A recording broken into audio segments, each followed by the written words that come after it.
Welcome to PrimeTime's tutorial on time card approvals in PrimeNet. To get to the time card approvals, we have a couple of different places we can go to. It just depends on where you want to start or how you want to approve them. From the Edits menu up top, I click on Time Management. I then click on Timesheet. And here I can approve employees one at a time. I select Show Approvals, and I can see here that it's telling me this is the current pay period and I can't approve something that's not complete yet. So I'm going to go back to the previous pay period, and there I can see my approvals. Now the employee has already approved their time card. I can see the status is blocked. As a supervisor, I can sign off or reject. If I reject it, put a note in here and accept. That's going to go back rejected. I see pending, so the employee has to go back and reevaluate it. At this time, the time card is open. I could go in and add a transaction perhaps that was missed.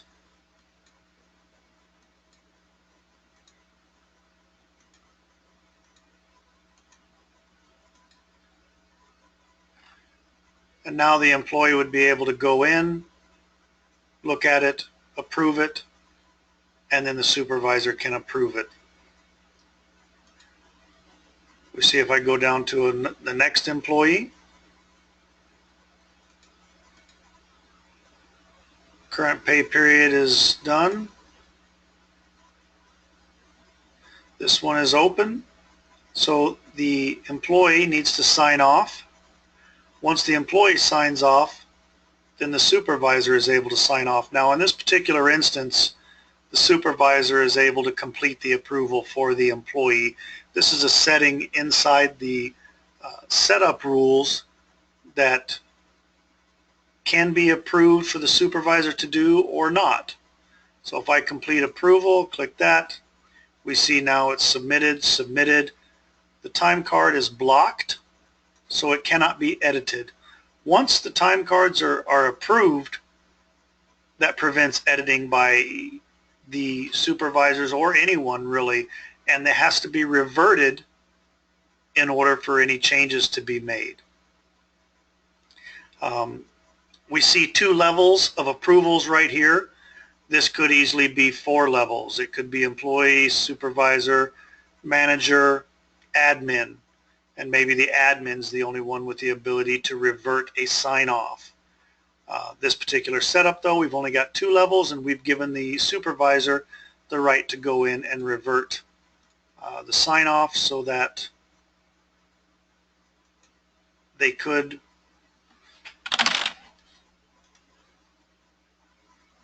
open this back up, complete it, and then have the employee reapprove the time card, and then the supervisor can go through and approve it once the employee is approved.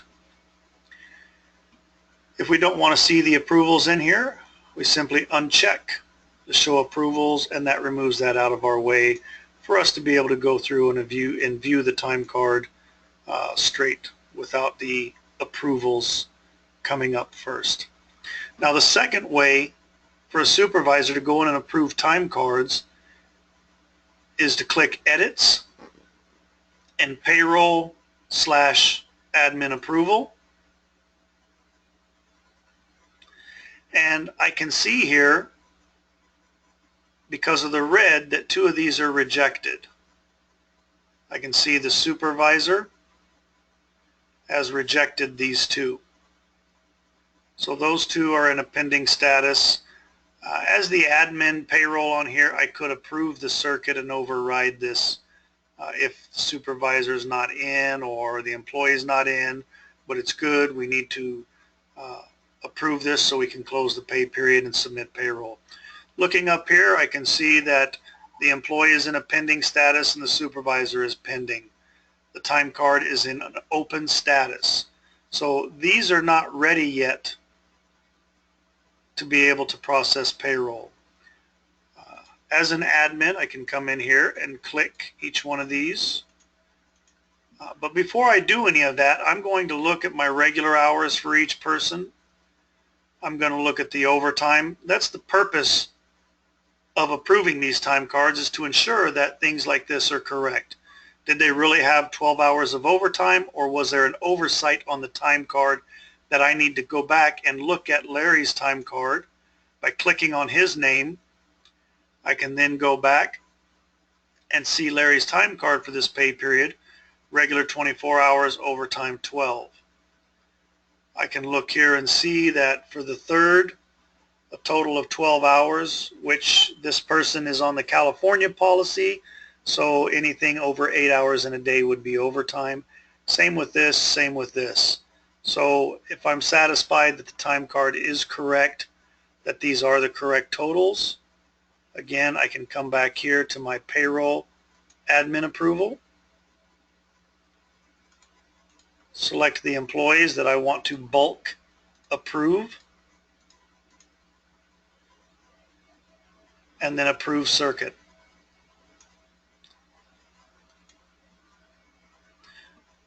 All of them are approved. I can see the status is completed and blocked.